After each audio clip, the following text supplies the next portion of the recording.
Tapping on the map marker will show the details of the event. These markers can be filtered by date using a slider to pick a date range. The associated web application allows for the leaders of clubs to advertise on the app by accessing their clubs and adding events through the interface.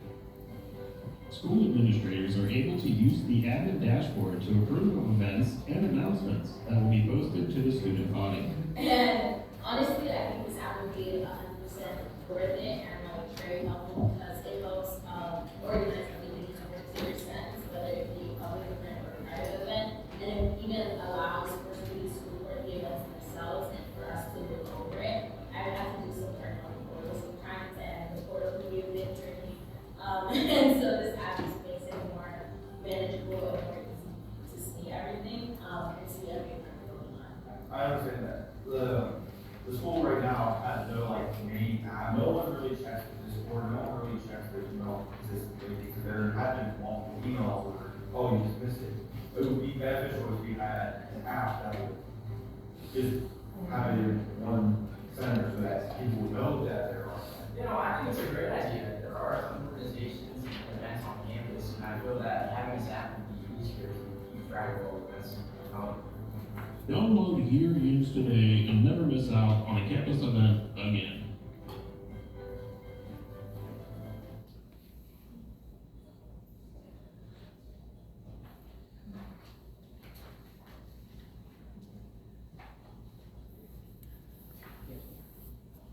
All right, good evening. My name is Jacob Lasco. I'm here with Sarah Hoodrick, Philip Pavlik, Keaton Holoboff, and Samuel Merlin. And we're proud to present our project entitled Hereans. So Hereans is an event hosting application for educational institutions like colleges. We as college students recognize that campus leaders and campus administrators put in an immense amount of effort to organize events around campus and make campus a more lively place for the students. But unfortunately, sometimes students have trouble finding out about the clubs that they can get involved with and the events that are happening around them.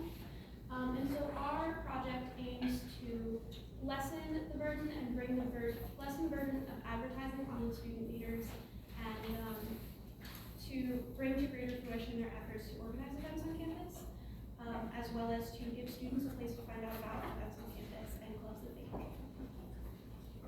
And so our project has two platforms, a web app and a mobile app and iOS app. And so two of our three user groups use the web app, and so student leaders, like club leaders, use the web app to create event posts and to give other updates and to edit club information.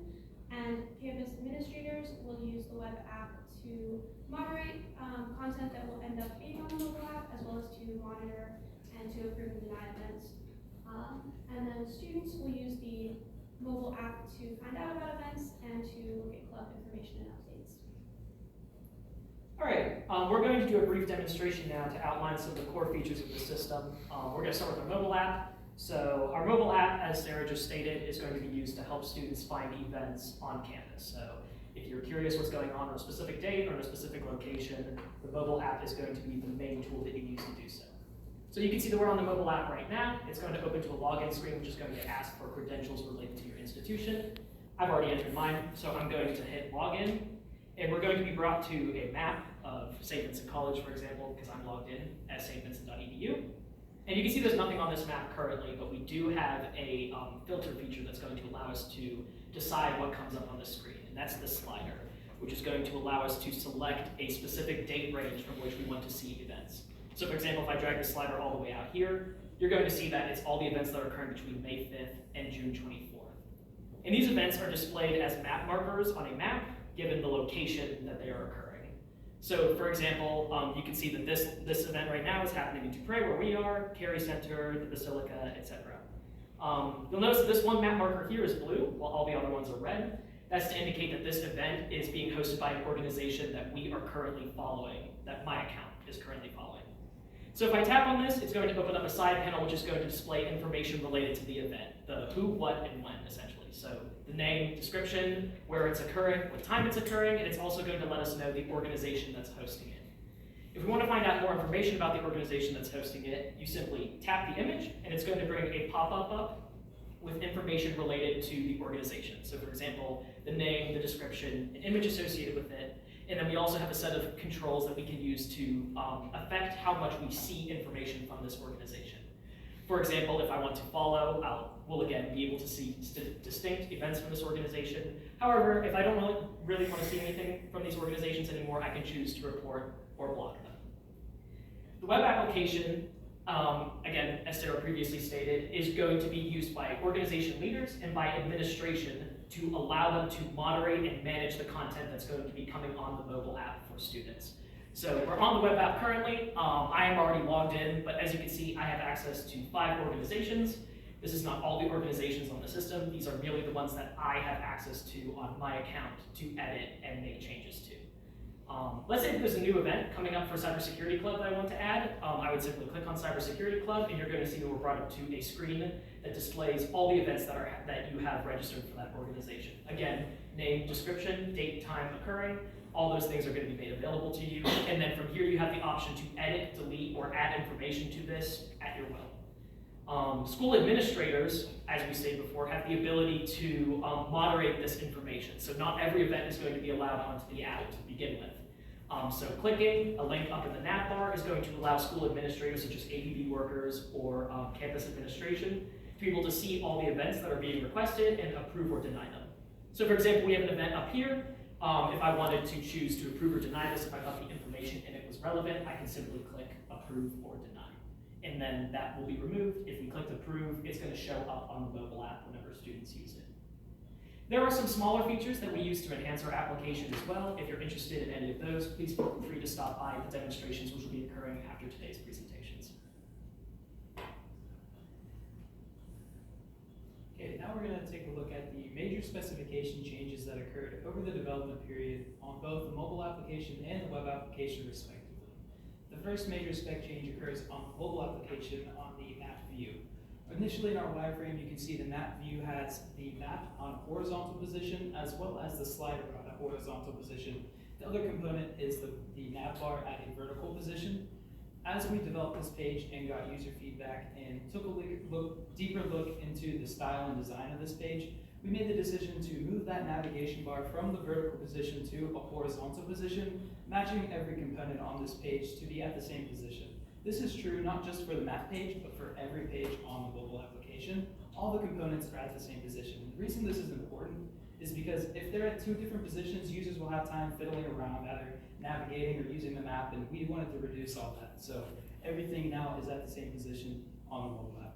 The next big change again happens on the same page, but this time specifically with the organization information.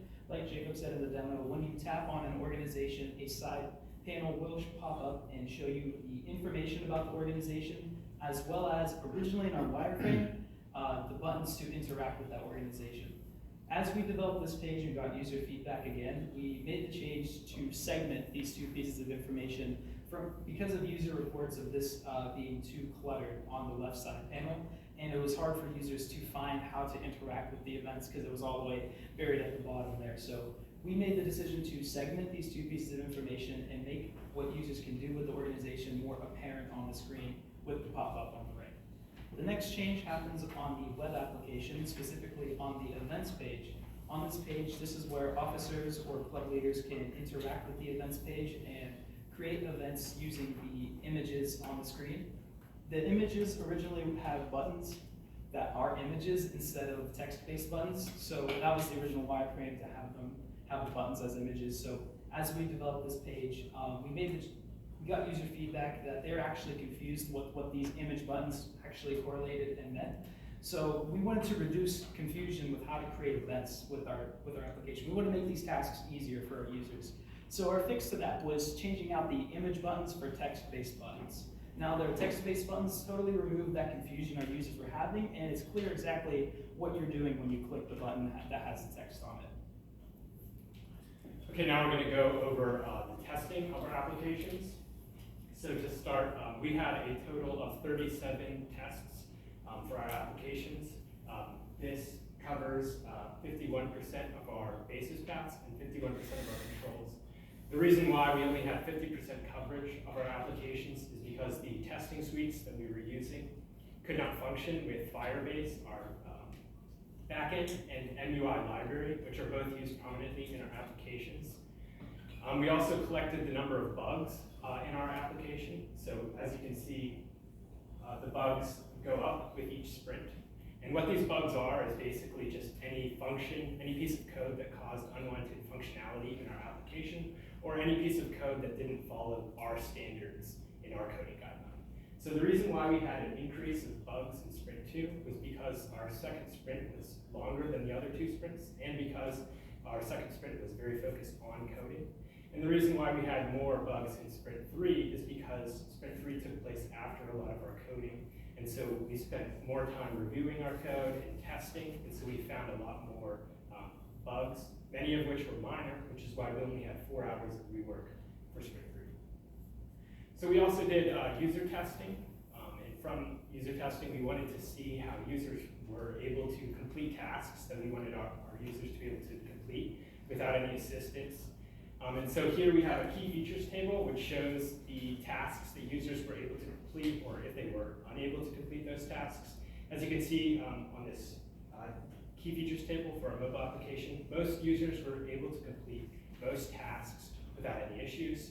The only issues that some users had issues with was filtering by date with that slider that you saw earlier in the mobile demonstration, and then finding that pop-up for the organizations, which users have to click on the organization image to find. On the web app, we have a similar key features table, which also shows that most users were able to complete most tasks without any issues. Again, we did have some tasks that users had issues with, particularly users had issues updating the organization image, and some users had confusion in completing approving requests. And the reason why users had confusion is because this page, when there are no requests, gives no feedback to users, and so some users were unsure what these pages were for. And so from our user testing, in addition to seeing what tasks they were able to complete, we also found some information, some changes that could potentially be made in our applications for improvements in a version 2, if a version 2 were to be developed. So here on the web application, one of the issues that some administrative users found was that there wasn't enough information presented in the requests. So users felt that it would be beneficial to have the organization, the individual who posted the request, the date the request was made, and the description of the request. On the mobile app, again, as we stated, some users had issues finding that organization pop-up. So a beneficial upgrade in version 2 would be to create a specific button that is not that organization button, a button that is dedicated for that functionality. Just some final comments as we wrap up our presentation for you here today. Since this is a social media app, we did take into consideration the safety and security of our users/students on a daily basis to ensure they have the best possible experience with our application. One of those being, as you saw briefly in the web demonstration earlier, is that we do have a moderation system in place so that administrators can be on watch for any kind of crude announcements or events that some officers in the case might try to post, and so that they can stop that at the forefront before it gets posted for any users to see.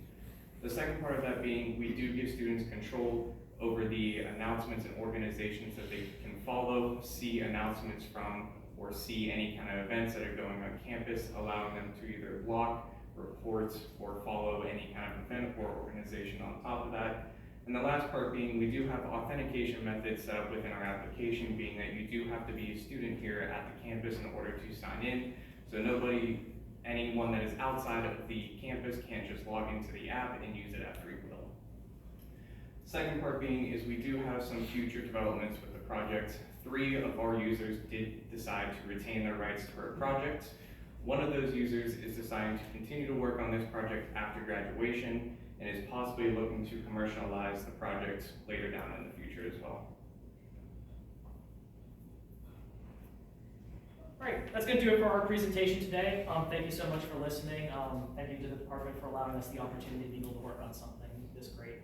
Are there any questions or comments about anything we discussed? Yes, sir? So, obviously, one of the intentions here is to maybe have it used by other schools. Yes. Is there any thought into tying Firebase into like Outlook resources for room reservation? Authentication was one of the things that the group spent a lot of time considering over the course of the entire semester.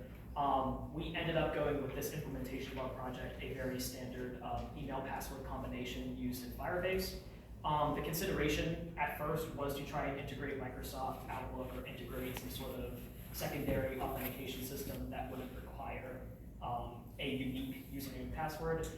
Given the time that we had to implement, we found that we were unable to do that for this version. However, for the version 2 that one of the members will be developing, that is one of the top priorities, is to rework authentication so that it works with an institution's set authentication policies. Yes, sir? The gentleman that spoke about the testing, did you use any kind of automated testing tools, and did you have some unit testing that you were doing along the way? So we had, out of those 37 tests, 2 of them were unit tests. We did use, our web app was made with React, so we used React's testing library for the web application. And then for the mobile application, we used Swift, and so we used Swift's own testing suite. Thank you. Any other questions? Thank you. All right, thank you.